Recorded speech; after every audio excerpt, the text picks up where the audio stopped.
어지간히 드시고요. 82쪽 봐볼게.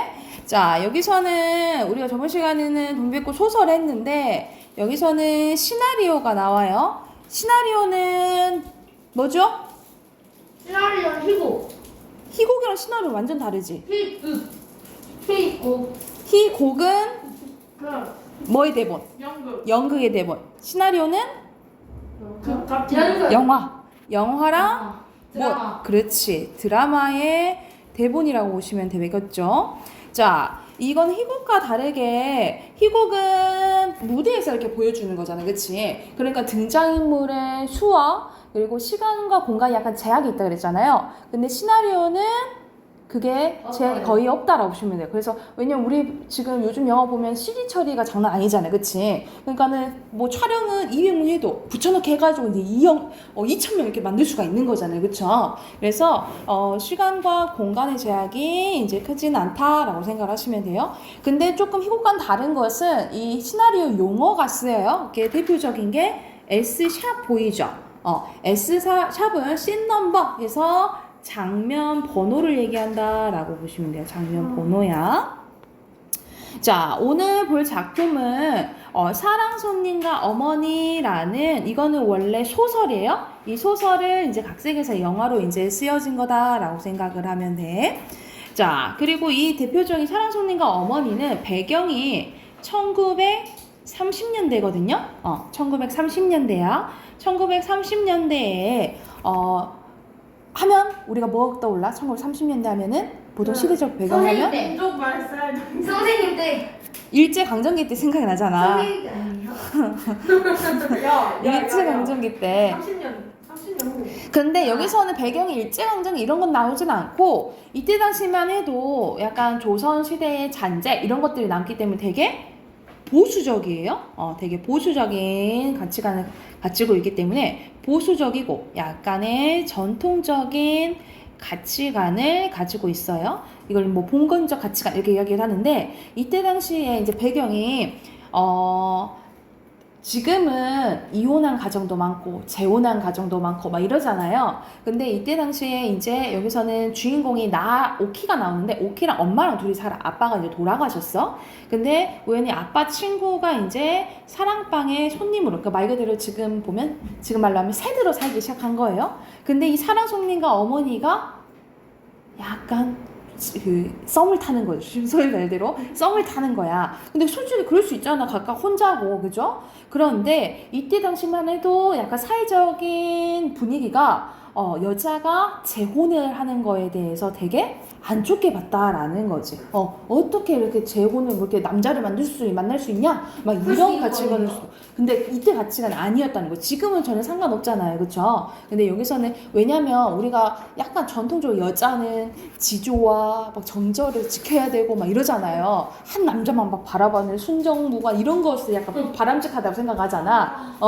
근데 그래서 이제 두 사람의 관계가 결국에는 이루어지지 못해요. 않아요. 왜냐면은 어머니가 이제 그런 사회적인 분위기를 신경을 쓰는 거지. 그리고 자기만 욕먹어도 상관없는데 누구까지? 자기 딸 오키까지 이제 욕을 먹을까봐 이 사랑 손님이 좋아도 그것은 이제 거절하게 된다라고 생각을 하시면 돼요. 그래서 이건 전체적으로 인물과 사회와의 외적 갈등이 드러나는 소설이라고 보시면 돼요. 그러면 여기서 인물과 사회 중에 누가 이겨버린 거야? 사회가 이겨버린 거겠지, 그치? 자, 그러면은 본문 내용 한번 봐볼게. 자, 정숙과 오키 마당을 횡단한다. 그러니까 엄마와 딸이 이제 가는 거야. 이 꽃 예쁘지? 정숙, 그렇지. 숙자가 들어가는 거, 그쵸? 웬 꽃이니? 근데 아저씨 안 돌아오셨어? 응, 엄마 말이지. 왜지? 이 꽃 저 사람 아저씨가 줬어 라고 얘기를 하는 거야. 뭔가 쌤은 약간 아니 그 상상이긴 한데 원래가 더 나은 것 같은데. 알겠어요. 아니 여기서는 원래는 오키가 엄마를 주기 위해서 자기가 이제 유치원에 가가지고 유치원에 있는 꽃을 가져왔어요. 물론 이제 훔쳐온 거지. 근데 가져왔다고 하면 엄마한테 혼날까봐 거짓말을 하는 거야. 어떻게 거짓말 하는 거야? 이 꽃 사랑 아저씨가 주래 엄마 이렇게 해버린 거야. 사랑 아저씨가 응 엄마 갖다 주라고 꽃을 들고 냄새를 맡고 있던 정숙 흠칫 놀랍니다. 그리고 짐짓 무서운 것을 생각하듯이 뭐를 생각하는 거예요? 어떤 것을 무서워해? 벌레 무서워해요. 약간 마음을 들킬까봐. 어떤 마음이 들킬까봐. 좋아하는 마음, 그치? 그러니까는 사랑 손님에 대한 마음이 들킬까봐 두려워하는 거죠. 그러니까 사람들이 막 이런 것들 이제 눈치챌까봐 이제 막 위에 둘러보는 거죠. 엄마 또 골랐어? 엄마 화났어? 라고 물어보는 거야. 골은 꽃병에 물 넣어올게. 하며 꽃병을 들고 문으로 나간다. 꽃을 들고 냄새를 맡으며 곰곰이 생각하는 애절한 감정. 이게 복잡한 거야. 사랑 손님이 나한테 꽃을 줬어. 어떡하지? 이제 막 고민이 이제 생각 예기치 않게 막 내적 갈등이 일어나게 되는 거죠. 이코 오키 꽃병에 물을 넣어가지고 들어온다. 오키야, 이 꽃 정말 아저씨가 엄마 갖다 주셨니? 이런 거 받아면 못 써. 왜 못 써? 못 써. 오키 꽃병에 꽃을 하나도 가져오세요. 왜 이렇게 좀 성을 맞게 가면 더 재밌잖아. 아니. 꽃병에 꽃을 넣었는데 웃어. 원래 그 말투 예스러운 말투예요. 쌤 그냥 혼자. 아니 근데 항상 사람들은요 쓰면 내 똑같아요. 야야야. 눈을 닫아주고. 약간 원맨쇼. 그래서 오키의 소리는 거의 나레이션이겠죠? 그래서 여기서는 오키의 소리 혼자 말하는 건 내레이션이라고 보시면 돼요. 내레이션 손을 쥐고 꽃을 그렇게도 좋아하는 엄마가 이 꽃을 받고 그처럼 성을 낼 줄 몰랐어요. 엄마가 그렇게 성을 내는 거 보니까 그 꽃을 내가 가져왔다 그러지 않고 아저씨가 주더라고 거짓말을 참 잘했다고 난 속으로 생각했다라는 거야. 그러니까는 오히려 내가 줬다 진짜 내가 가져왔다 하면 나 더 혼날 뻔했네. 그래서 아저씨가 줬다고 하니까 잘했다. 이거는 이제 엄마의 마음을 알아요? 엄마의 마음을 이해하지 못하는 거지, 그렇지? 그래서 여기서는 어린아이의 순수함이 드러난다라고 보시면 돼요. 어린아이의 순수함이 드러난다라고 보면 돼. 그래서 엄마가 또 얘기합니다. 오키야, 응?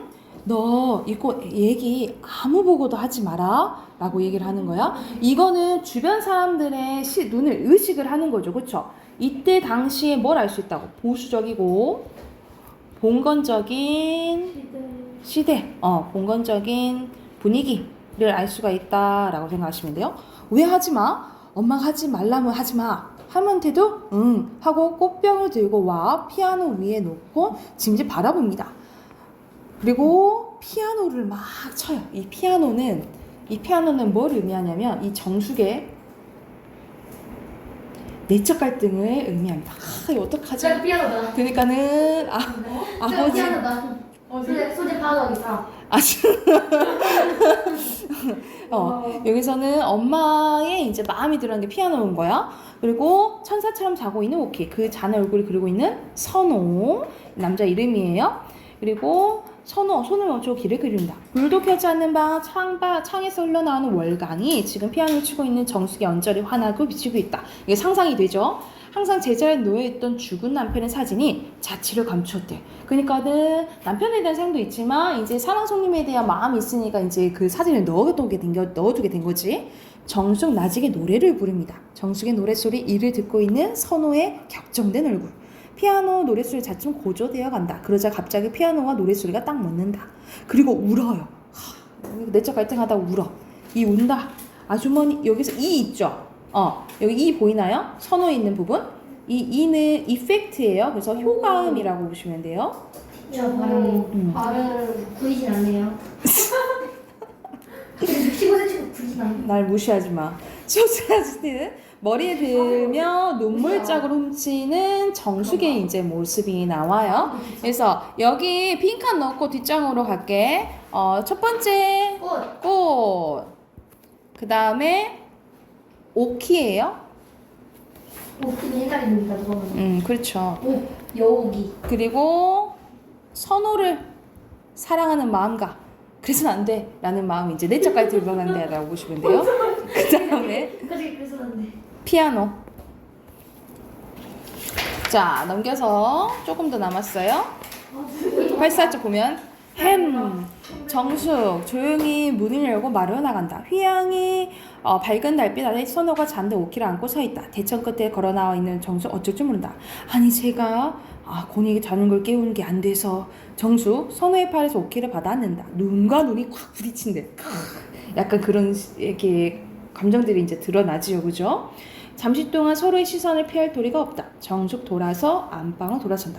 지그시 보던 선호 돌아선다. 그러니까 약간의 두 사람의 감정에 애틋함이 있다라고 보시면 되겠죠. 그래서 결과적으로 선생님 결말은 얘기해줬잖아. 그래서 두 사람의 이 손님이 상손님 먼저 오키를 통해서 이제 쪽지를 건넵니다. 그 쪽지는 어떤 내용이 들어가 있는지 오키는 몰라. 근데 우린 알지. 거기에서 아마 고백을 하지 않았을까라는 얘기 나와요. 근데 또 엄마도 답변을 해요. 근데 그 답변을 보고 아저씨 표정이 안 좋아. 그걸 통해서 엄마가 거절했구나라는 것을 알 수 있어요. 그래서 나중에 이제 아저씨가 떠나거든요. 그 떠나는 것을 오키랑 엄마 이제 배웅을 하고 이제 오는 길에 계란 장수를 만납니다. 그 계란을 항상 아저씨가 좋아한다니까 계란을 막 많이 사놓거든. 근데 뭐라 하냐면 계란을 이제 더 이상 우리 집은 계란 먹을 사람이 없어요. 계란 안 사요. 라고 얘기를 해, 엄마가. 근데 오키가 뭐라 말하지 못하고 속으로 이렇게 생각해. 아니, 나도 계란 좋아하는데 왜 계란 먹을 사람이 없다 하지? 그런데 내가 막 말하고 싶었는데 엄마 표정이 너무 슬퍼 보여서 말하지 못했다 하면서 끝나게 되거든요. 그래서 이제 두 사람의 약간 안타까운 사랑을 어린아이의 시선으로 보여준 소설이라고 생각하시면 돼요. 이거는 이제 각색한 시나리오고. 그래서 여기서는 선생님 얘기해줬죠. 인물과 사이 간에 뭐가 늘어난다고? 내적 갈등. 외적? 외적 갈등. 외적 갈등? 비슷했어요. 외적 갈등이 들어온다라고 생각하시면 되겠죠. 오케이. 84쪽부터 오케이, 잊혔었다. 87쪽까지 문제 풀고 답 확인해 볼게요. 그러니까 쌤, 왜 이렇게 다 기억을 하시고 계셔요? 자, 답 확인해 볼게요. 1번에 여기서 적절하지 않은 것은 여기서는 그 장면마다 맞게끔 이제 설정되어 있는데 제가 볼 때는 뭐가 잘못된 것 같으냐면요. 5번인데 5번의 어느 부분이? 마지막 86 S샵 86은 마지막이잖아요. 그치? 마지막에 여기서 냉정하게 뭐 하는 부분 있을까? 아니죠. 5번이 잘못됐고 제가 볼 때는 답이 5번인 것 같거든요. 2번에 적절하지 않은 것은 여기서는 엄마 정숙의 내적 갈등이 막 나와 있죠. 그쵸? 그래서 여기 지금 나와 있는 내용에서는 안정되지 않고 계속 갈등을 일으키고 있어요. 그래서 2번에 5번이에요. 엄청 그건데. 그리고 3번에 적절한 거 컷 어웨이는 뭐라고 나와 있어? 연속된 장면을 의도적으로 불연속 상태로 만드니 새로운 대상을 만들어주는 거래요. 그래서 여기서는 적절한 것은 뭐가 들어가야 될까? 왜? 그러니까 두 장면을 이어주는 장면. 이렇게 자연스럽게 이어주는 장면이 어디 장면일까? 동명이가 발표했다는데요. 갑자기 자연스럽게 낮에서 밤으로 넘어가야겠지, 그치? 그러면 네. 장면이 81이겠죠? 그리고 4번에 알맞지 않은 것은 노래를 부른 게 선우한테 들려주게 한 거예요? 자기 갈등 상황을 얘기를 해주려고 하는 거야. 잘못된 거 5번이에요. 87쪽 가서 어휘 세로 격정 가로 정감. 이번에 세로 경과 가로 효과음. 3번에 횡단 그리고 황희 그 다음에 비약 그리고 공건적 이렇게 그리고 짝대기 짝대기. 요즘 이렇게 안 하지. 짝대기. 까지예요. 얘가 됐나요? 네. 비문학 꺼내봅시다. 저번에도 X 짝대기 S 짝대기. 그 뒤에서 뒷장이에요. 비문학. A4. 자, 문제 풀어야겠죠? 진짜. 쉬운데 다 체크하면서요? 네. 아 이거 연필로 해야. 아, 왜 말해가지고 연필로 해야 돼? 응. 틀릴 수 있잖아. 틀리면은 고쳐야 하니까. 연필로 하도 추천? 아니요. 연필로 난 영원하게 해야겠다. 난 물로 할까? 자, 4대2 해야겠죠? 네. 물로 할까 못했어. 난 리뷰를 해야지. 자, 30쪽부터 문제 쭉 풀어요. 30쪽부터 34쪽까지. 30쪽부터 34쪽까지 문제 쭉 풀고 답 확인 같이 할게요.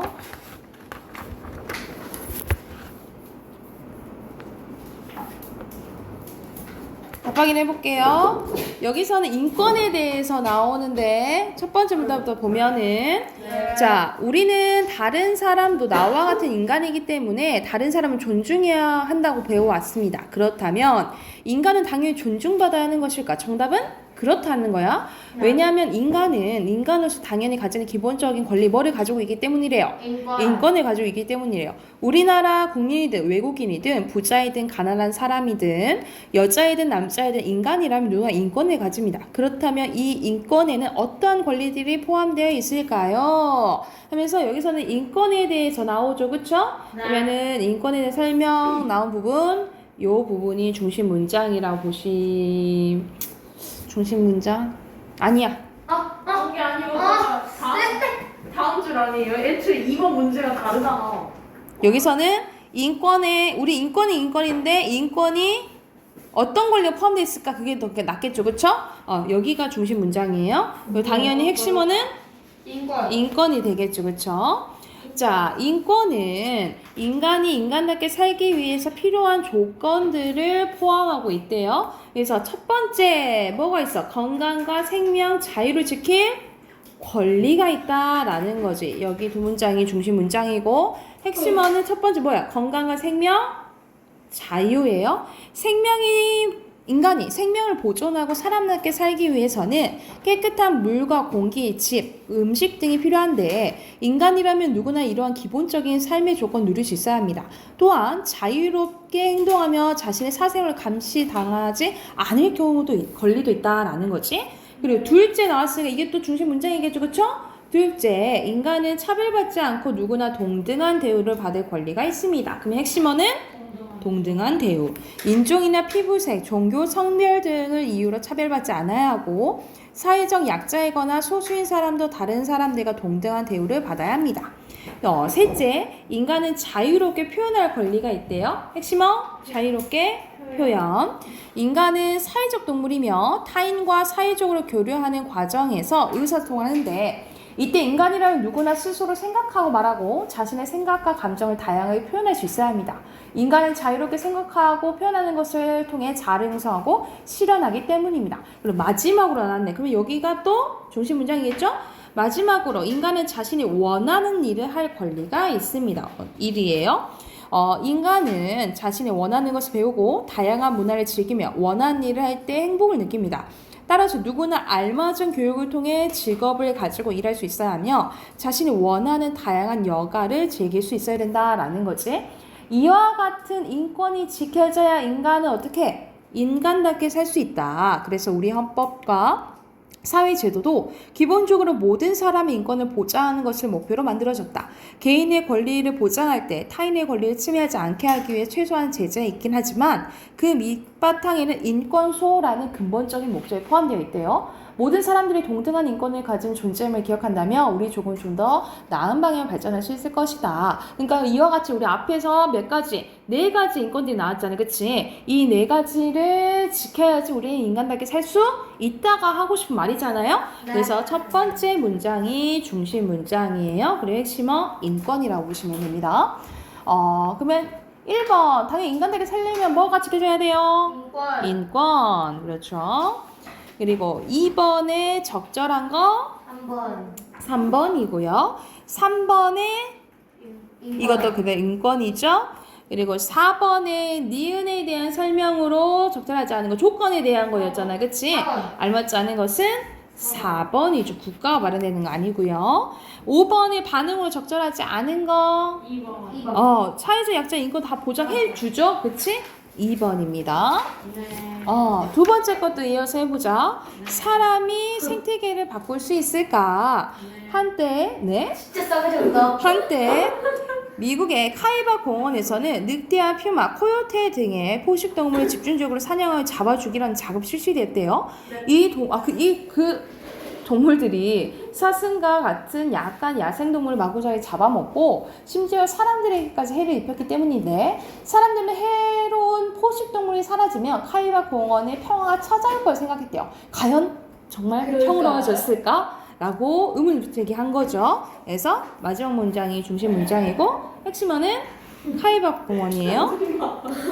자, 포식 동물들의 수가 크게 줄어들자 이전에 약 4,000마리 정도였던 사슴의 수가 20년에 걸쳐 6, 7만 마리까지 늘어났대요.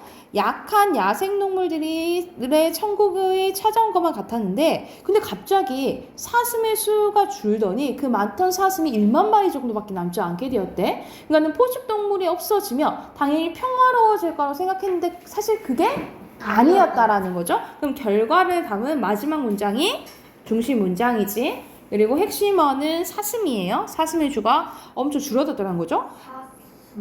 대체 왜 이런 일이 생긴 걸까? 사슴의 수가 너무 많아진 것이 문제였다는 거죠. 포식동물이 사라지고 얼마 후까지는 그들이 사슴을 잡아먹는 일이 없으니 자연스럽게 사슴의 수가 증가했다는 거죠. 갑자기 사슴하니까 갑자기 네가 아까 사슴 이렇게 따라하니까 예전에 여러분 노홍철이 이 시옷 발음이 안 되더라고. 그래서 세슴이 아니라 TH 발음으로 하는 거야. 수사슴 이렇게 있잖아. 그래 수사슴 이렇게 발음하면 되잖아요. 근데 이 시옷 발음이 제대로 안 되면 TH 발음해가지고 수사슴 이렇게 있잖아. 수사슴 이렇게 발음을 하더라고요. 갑자기 생각이 났어. 사슴 하니까. 자, 그래서 먹이가 부족해진 거야. 사슴들은 고원의 식물들 모두 먹어치웠고 자라나고 있는 식물의 싹까지 다 먹어버렸다. 이윽고 사슴들은 굶어 죽은 채 죽어갔고 굶주린 채 카이바 공원은 오히려 황폐하게 됐다라는 거죠. 그러니까 문제는 뭐였다가 너무 많아져도 문제였다는 거지, 그렇지? 그래서 중심 문장은 여기 부분이에요. 그리고 핵심어 사슴. 사람들의 예상이 빗나간 이유는 그들이 생태계에서 포식동물들이 맡았던 역할을 간과했기 때문이다. 카이바 고원에 사슴들이 포식동물들이 있어서 카이바 고원에서 굶어주지 않을 만큼 않고 살아갈 만큼 딱 적당한 수를 유지할 수 있었던 것이다. 포식동물들이 사라진 고원은 당장은 사슴들이 살기 좋은 환경이 된 것 같았지만 결국에는 균형이 깨진 거죠. 그쵸? 그러니까는 다 존재들이 있는 이유가 있는 거지. 그치? 그래서 결과적으로 포식동물들이 사라지면 이 생태계 균형이 깨진다. 이 말을 하고 싶은 거죠. 그쵸? 그래서 핵심어는 생태계예요. 비슷했어. 이는 사람이 자연의 질서를 마음대로 바꾸려 했다가 성공하지 못한 대표적인 사례이다. 자연은, 즉 생태계는 그물처럼 복잡하게 얽혀있고 서로 연관되어 있어서 사람이 그것을 완전 이해하기 어렵습니다. 그것을 모두 이해했다고 자부하며 인간이 마음대로 바꾸려 한 것은 자연의 이치에 맞지 않고 우리 인간은 좀 오만한 일이겠지. 그치? 우리가 다 할 수 있다고 생각하면 안 되겠죠? 따라서 결과적으로 뭐 하자? 우리는 할 수 있는 대로 생태계를 온전하게 지키도록 뭐 하자? 노력하자. 이 말이 하고 싶은 거겠죠? 여자 숨먹는 것도. 핵심어는 생태계. 생태계죠. 6번에 생태계, 7번에 4번, 8번이 아닌 거 5번, 학자들 의견 안 나오죠, 그쵸? 9번에 4번, 10번의 순서대로 포식동물, 먹이. 어휴, 더했다. 올배. 자, 어휘 봐볼게요. 뒤로 가서 1번에 침해, 2번에 고원, 3번에 대우, 4번에 말, 5번에 존중, 6번에 당부, 7번에 소재, 8번에 포식, 9번에 제재, 10번에 자부. 11번에 보자. 간과. 12번에 친구들 같다. 황폐. 13번에 보장. 근데 글씨 못 알고 있어. 14번에 동등. 그리고 이렇게 맞았나요?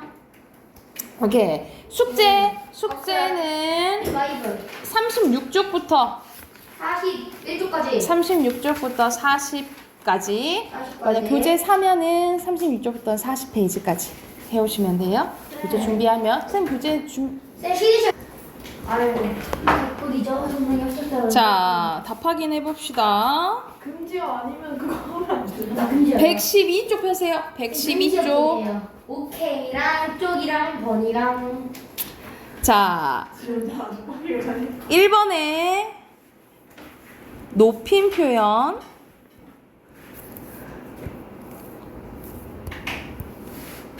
됐나요?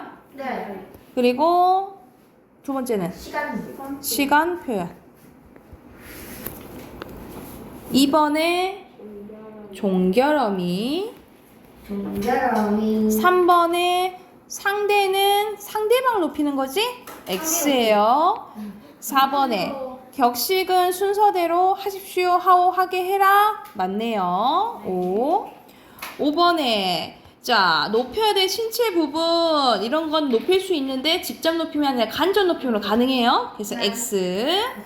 그리고 6번은 봐봐. 과거는 사건 시가 발화시보다 나중에 해야 돼? 이전이어야 되겠지. 사건이 그지? 예, X. 이거가 이거는 선생님이 기준이 뭐라 했어? 발화시라 했어. 발화시 말하는 시점.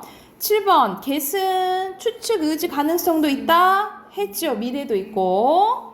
그리고 8번에 내가 다른 주체에서 어떤 행동을 당하는 것은 피동이죠. 피동문. 그리고 내가 시키는 것은 사동문이요. 내가 시키는 건 사동문. 그리고 주체 의지에 통해서 하는 건 네? 주체 의지의 부정문은 안 부정문이죠. 11번 가볼게요. 다녀오셨어요. 뭐뭐요? 해요체예요. 그래서 이거는 상대 높임법. 그리고 깨서는 어머니 높인 거죠. 주어 높인 거니까 주체 높임법.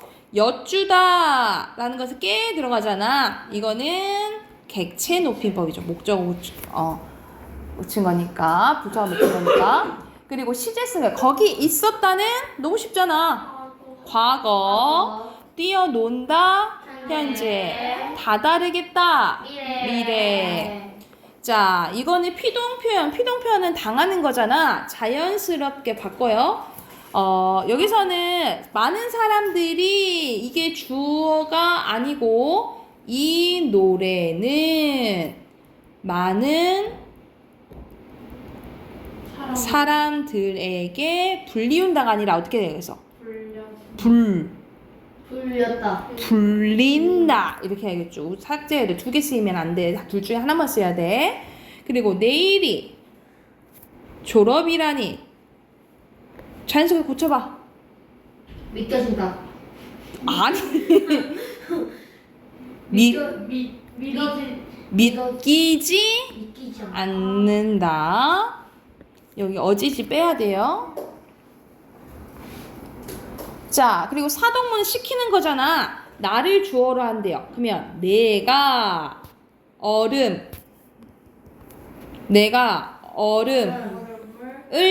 녹인다. 그렇지. 녹인다. 시제 맞춰야 돼요.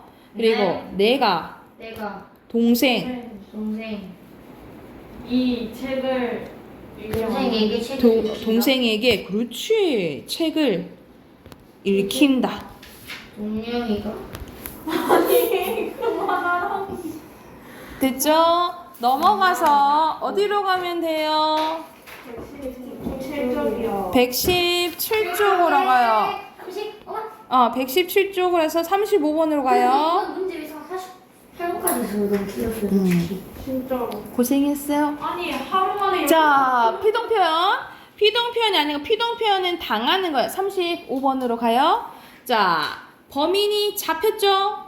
네. 오빠가 울렸대. 울렸다. 울게 만든 거잖아. 네. 그치? 여러분, 피동편이랑 사동편이 헷갈릴 때는 뭐뭐하게 하다를 넣어봐요.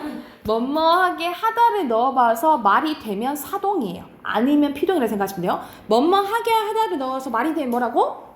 사동이라고 해요. 사동이라고. 봐봐. 오빠가 동생 울게 한다. 되죠? 그쵸? 그러면 네. 이건 사동인 거야. 답 2번이야. 나머지는 피동이에요. 됐을까요? 네. 자, 그리고 사동편이 아닌 거 달게 한 거죠? 네. 멈추게 했다. 뭐뭐 하게 됐다. 사동편이지? 네. 울게 한 거죠? 네. 그리고 뚫게 한 거야? 아니요. 뚫림을 당한 거잖아. 그치? 네. 이거는 피동이죠. 4번이에요. 이건 맞다. 자, 3번에 사동에 대한 거. 사동을 만들어낸 전미사는 이일이기 우구추 쓰인다 했어? 또는 시키다. 뭐뭐 하게 하다가 들어가면 사동이에요. 자, 근데 여기서 알맞지 않은 것은 자, 제발 이 사람을 살려주세요 했을 때 기본형이 살다잖아. 네. 기본형이 살다에다가 살리어주세요인 거야. 그치? 그러면 리가 붙은 것은 이일이기 우구추가 붙으면 사생. 그렇지. 통사가 아니고 파생적 사동이에요. 3번이에요. 지가 없는데. 아니 파스. 몇 번째 지금? 맞다니까. 알았다니까. 고쳤나요? 자, 그리고 38번 갈게요. 엄마가 딸에게 옷을 입혔대요. 그러면 이건 희가 들어간 거지, 그치? 그러면 이거는 직접도 되고 간접도 된다 했어. 네. 그리고 엄마가 딸에게 옷을 입게 한 건 이거는 맞힌다는 뭐뭐하게 하다 들어갔고 이거는 간접 의미면 된다 했어요. 그쵸? 그러면은 주동문, 사동문 다 사동문이죠? 다 사동문이지, 그치? 땡땡땡땡. 땡땡땡땡. 그리고 중의성이 이 두 개가 있는 게 중의성 있는 거예요. 중의성은 두 가지로 해석될 수 있다는 거잖아. 그치? 5번. 그러면 답은 5번이죠. 역시. 39번 주동문. 아이가 지가 먹은 거야. 근데 아빠가 아이를 먹였고 먹게 했대. 그러면 선생님이 이거는 파생적 사동이죠? 네. 이거는 통사적 사동이죠. 그쵸? 자, 그러면 여기서 알맞지 않은 것은 주동문의 주어는 사동문의 부사어 되죠? 네. 그치? 아이가 아이에게 됐잖아. 그럼 부사어 된 거 맞죠? 주동문의 목적어 우유를 그대로 맞아요. 우유를 목적어 맞죠? 그쵸? 네. 그리고 뭐뭐 하게 하다 들어가잖아요. 그쵸? 네. 맞죠? 그리고 사동전미사 이 쓰였잖아요. 네. 맞죠? 사동문에는 주동문이 없던 새로운 주체가 목적으로 추가돼요? 아니요. 주어가 추가돼야겠지. 그치? 5번이에요. 이거는 진짜 찍었는데. 자, 40번 가봅시다. 능동문과 피동문이야. 적절한 것은 여기서는 보였다. 보이었다잖아. 그러면 이가 들어간 거죠. 그쵸? 그치? 이건 피동, 전미사가 합쳐진 거죠? 적절한 거 4번이에요. 됐나요? 네. 오케이. 자, 그리고 피동 표현 의미 자체가 기억 부분 봐보세요. 기억의 사를 적절한 거야. 의미 자체가 피동이기 때문에 피동 표현을 쓰지 않아도 되는 표현인 거야. 그러니까는 어떤 동사나 형사에 보통 동사가 되겠죠? 동사에 당했다라는 의미가 다 있어서 굳이 쓸 필요 없다 이 말이야. 그러면은 여기 이 쓰였죠? 여기선 되다 쓰였죠? 네. 되다 쓰였죠? 히 쓰였죠? 안 쓰여진 거 2번이죠. 지금 찍었지 않았어 이거. 그리고 가지고. 니에는 피동 표현을 중복해서 사용하면 안 된다 했잖아. 아닌 거. 이거는 닫혀졌다. 히도 쓰였고 어지다도 쓰였지. 살이 맞고 갈다잖아요. 리도 쓰였고 어지다 쓰였죠. 이것도 맞지. 네. 기본형이 심다잖아요. 심다에다가 기. 기 얻다. 기만 쓰였네? 3번이네요. 그리고 기본형 있다죠? 히도 쓰였고 어지다 쓰였고 기본형이 짜다죠? 이도 쓰였고 어지 쓰였고 됐나요? 그래서 나머지는 다 이중피동인데 3번은 이중피동이 아니다라고 보시면 돼요. 네. 자, 43번 부정문을 바라지 않는 거. 이거는 너무 자연스럽게 고르면 되겠지? 잘못된 거.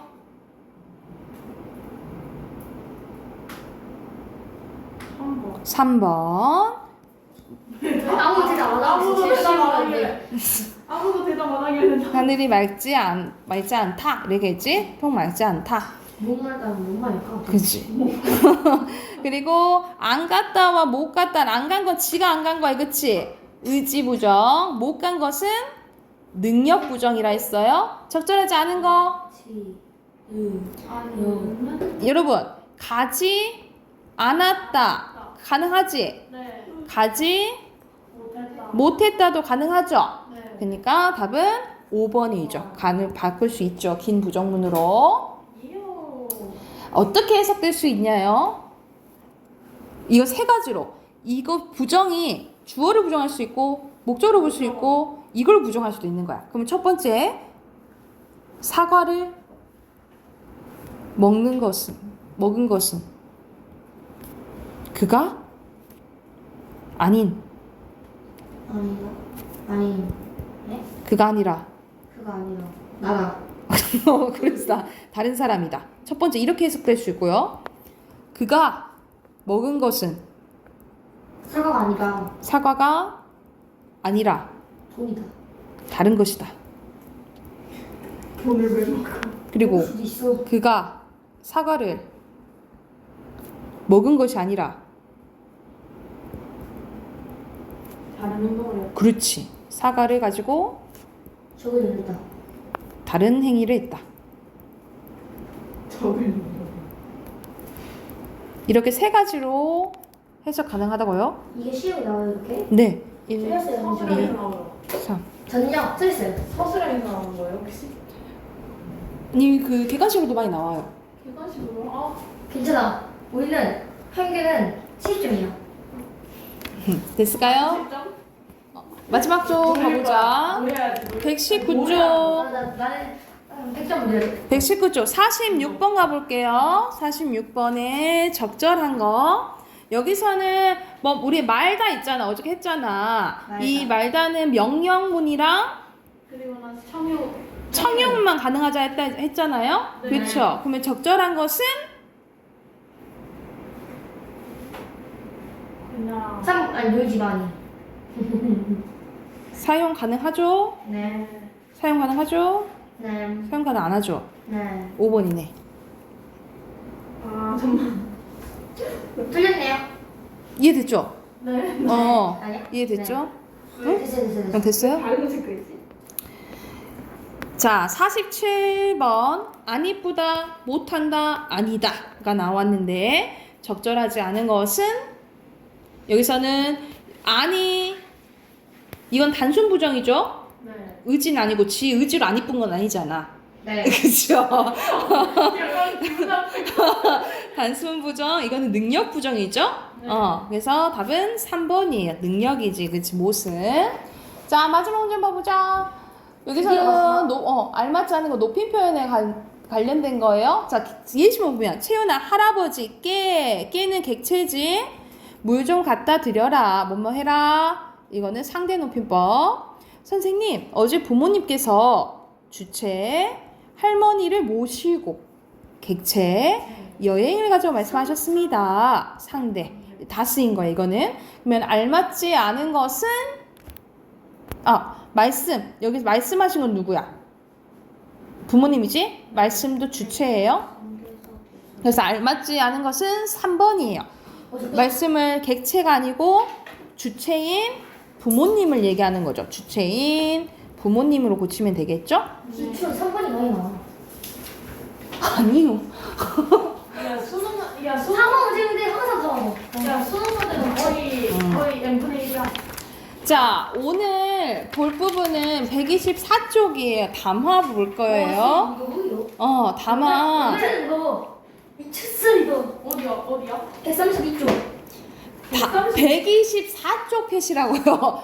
124쪽이요. 미쳤다. 뒤에 안 가면 안 돼. 야, 124쪽. 그때 나는 집에 가겠다. 자, 여기서는 오늘 할 부분은 담화 맥락교 이게 시험 범위예요. 그래서 7월 2일 날 시험 본다고. 현장이래요. 내 머리. 자, 간단하다고. 이게 다 쉬워요. 선생님 쉽다 했잖아. 이지. 쌤 웬일로 이냥 진실 말해. 예를 들어서 예빈아. 네?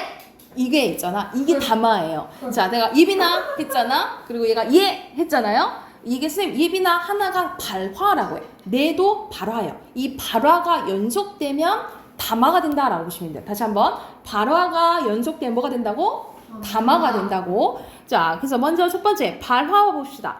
발화란 화자의 생각이나 느낌, 의사통의 상황에서 실제 언어 표현을 나타낸 것을 발화라고 해요. 그리고 이 발화가 연속된 걸 담화라고 하는데 담화란 일반적으로 둘 이상의 발화가 연속되어서 이루어진 걸 얘기를 해요. 담화. 그래서 담화는 발화의 간단하게 얘기하면 발화의 연속체라고 보시면 돼요.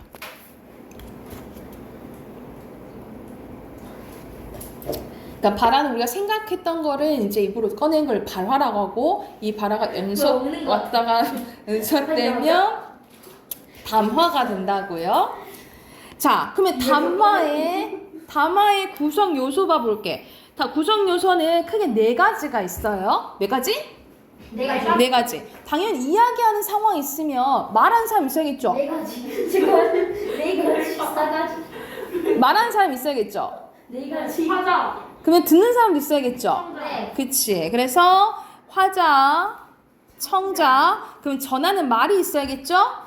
전하는 내용, 그 다음에 이 상황이 이루어지는 맥락이 있어야 된다라고 보시면 돼요. 다시 한번 4가지가 있는데 화자, 청자, 발화, 맥락. 전하는 이거는 전하는 뭐 내용 이렇게 얘기하기도 해요. 전하는 내용. 다시 한번 4가지 뭐라고? 화자, 청자, 발화, 맥락 이렇게 나뉘어진다라고 보면 되는데, 자, 이 맥락은 특히 의사소통 이루어지는 배경이나 환경을 의미해요. 그래서 이 맥락은 2가지로 나뉘어집니다. 여기서 담화의 맥락 봐볼게 먼저. 자, 여기서 담화의 맥락은 화자와 청자가 둘러싸고 항상 존재하며 발화를 표현하고 발화의 의미를 이해하는 데 결정적인 역할을 합니다. 그래서 언어적 맥락은 말 그대로 앞뒤 발화에 나타난 언어 표현이나 내용의 흐름 등으로 파악할 수 있는 맥락을 얘기해요. 그러니까는 이 꽃을 봐 가리키는 표현이죠. 그건 꽃을 의미하지 않아, 그치? 이런 것은 이제 맥락이라고. 그러니까 우리가 보통 문맥 파가라고 하잖아요. 이런 문맥을 이제 얘기를 하고, 중요한 게 비언어적인 맥락이요. 이 비언어적인 2가지로 나뉘어지거든요. 상황 맥락과 사회 문화적 맥락으로 나뉘어져요. 다시 한번 뭐로 나뉘어진다고? 상황 맥락과 사회 문화적 맥락으로 나뉘어져. 여러분 똑같은 말이라도 다양하게 해석될 수 있어. 그러니까 예를 들어서 식당 주인 좀 어떠세요? 라고 물어봤어. 그럼 뭐 어떤 의미인 거야? 못생겼어요. 지 혼자 뭐 하는 거예요? 음식만? 어떤 일 물어보는 거잖아. 근데 병원에서 의사 선생님 좀 어떠세요? 물어봤어. 그럼 어떤 의미야? 몸 상태가 괜찮냐고 물어보는 거잖아요. 그쵸? 그러니까 똑같은 말이라도 이런 상황이랑 사회 문화적 관계에 따라 달라질 수가 있다라고 보시면 돼요. 네. 그래서 먼저 상황 맥락 봐보자. 상황 맥락이랑 사회 문화적 맥락 구별하는 게 이제 문제가 많이 나와요. 상황 맥락은 담화를 생산하고 수용하는 활동에 직접 끼치는 영향 맥락으로 보통 의사소통이 이루어지는 시간과 공간적 배경을 얘기를 해요. 그래서 대표적으로 3가지를 생각하시면 돼요. 첫 번째, 시간과 공간, 화자와 청자의 관계 또는 의도나 목적. 이걸 정리해주면 다시 1, 2, 3 써봐. 상황 맥락 관련된 거예요. 시간과 공간이 다르거나 아니면 화자와 청자의 관계와 관련된 거나 아니면 의도나 목적과 관련된 거면 상황 맥락에 보시면 돼요. 그러니까 예를 들어서 예빈이가 늦었어. 정예빈 지금 몇 시야? 라고 대답했을 때 4시 45분인데요? 이렇게 대답하면 되겠어? 안 돼. 내가 어떤 의도로 얘기한 거야? 왜 이렇게 늦었냐? 늦었냐? 이 말이잖아. 그치? 그런데 그런 식으로 대답을 하면 내가 뒷골을 이렇게 잡았겠잖아. 그쵸? 이런 식으로 의도나 목적에 따라 달리 해석될 수 있는 것도 무슨 맥락이에요? 상황 맥락이라고 보시면 돼요. 상황 맥락. 자, 시간과 공간이 다르거나 화자의 창조의 관계에 의도나 목적 관련된 건 무슨 맥락? 상황 맥락이라고. 자, 사회 문화적 맥락은 말 그대로 이거는 간접적으로 영향을 끼치는 거로 역사적, 사회적 상황, 공동체 이념과 가치와 관련된 것. 더 붙여서 얘기를 하면 보통 뭐 세대, 그러니까 나이와 관련된 거겠죠? 또는 지역, 또는 문화 차이와 관련된 거는 사회 문화적 맥락이라고 보시면 돼요. 그러니까 예를 들어서 예빈이가 할머니 집 갔는데 예빈이 된다 했잖아. 예빈이 할머니 집에 집에 가서 할머니가 김치찌개를 맛있게 끓여주신 거야. 근데 예빈이가 김치찌개 맛있다라고 하면 될 거여서 할머니 JMT 이랬어. 그럼 할머니가 근데 할머니가 못 알아줄 수 있잖아, 그치? 이거와 관련된 건 무슨 맥락인 거야? 사회 문화적 맥락인 거야. 이런 세대 차이 또는 우리가 예를 들어서 우리 먹는 그 야채 부추 있죠. 부추는 우리 경상도 가면은 전구지라 하거든요.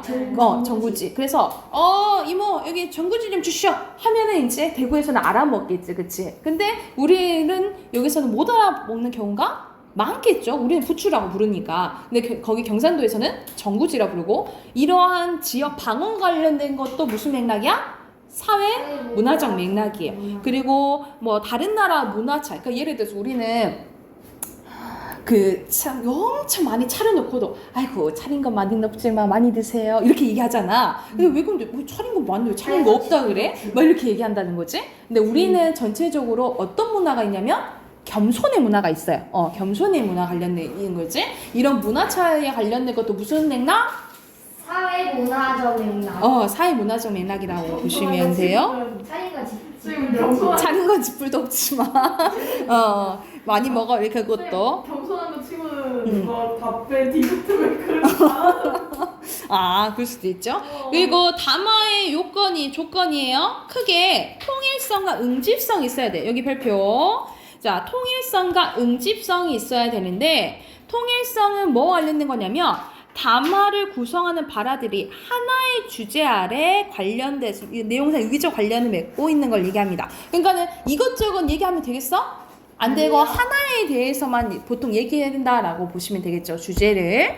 그리고 응집성은 담화들이 긴밀하게 연결되어 있는 걸 얘기를 해요. 대표적으로 지시 표현이나 대용 표현이나 접속 표현을 잘 써야 된다라고 보시면 돼요. 지시 표현 여러분 이그저 있죠? 대명사들 이그저. 그리고 대용 표현 다시 지시 표현과 유사한 거고 접속 표현은 그리고 그러나 이런 것들을 잘 써서 문장과 문장 간의 긴밀한 연결을 해주는 게 응집성이라고 보시면 돼요. 그래서 다시 통일성은 하나의 주제에 대해서 얘기하는 거고 응집성은 지시 표현 대용 표현, 접속 표현으로 문장과 문장 간의 관계를 긴밀하게 연결해 주는 걸 얘기해. 그래서 담화의 조건이 무슨 성과 무슨 성이 있어야 된다? 통일성과 응집성이 있어야 된다라고 보시면 돼요. 다시 한번 오늘 한 요소 거의 끝났어. 다시 한번 복습하자. 자, 담화는 이야기하는 상황이라 했죠, 그쵸? 근데 담화는 뭐가 연속이 돼야 돼? 발화가 연속돼야 된다 했어요, 그쵸? 그리고 담화의 구성 요건은 총 몇 가지? 4가지. 화자, 청자, 발화, 맥락. 그리고 맥락은 크게 언어적 맥락과 비언어적 맥락이 있는데 비언어적 맥락 우선 보셔도 돼요. 비언어적 맥락 크게 2가지 있다 했죠. 상황 맥락과 사회 문화적 맥락. 자, 상황 맥락은 뭐와 관련된 거? 시간, 공간, 화자와 청자의 관계, 의도나 목적과 관련된 건 상황 맥락. 그리고 세대 차이나 지역, 문화와 관련된 거는 뭐? 사회 문화적 맥락이라고 보시면 돼요. 여기까지 됐을까요? 네. 그러면 숙제 풀어오셔야겠죠. 126쪽, 127쪽 한 장. 됐다 이번에. 127쪽까지 숙제 해오시면 돼요. 쌤이 우리는 너무 문제 수를 착하게 내주니까. 여러분 127쪽 문법 문제 그리고 아까 비문화 네. 5대2 해오시고 그리고 어휘 외워오세요. 30. 29, 30.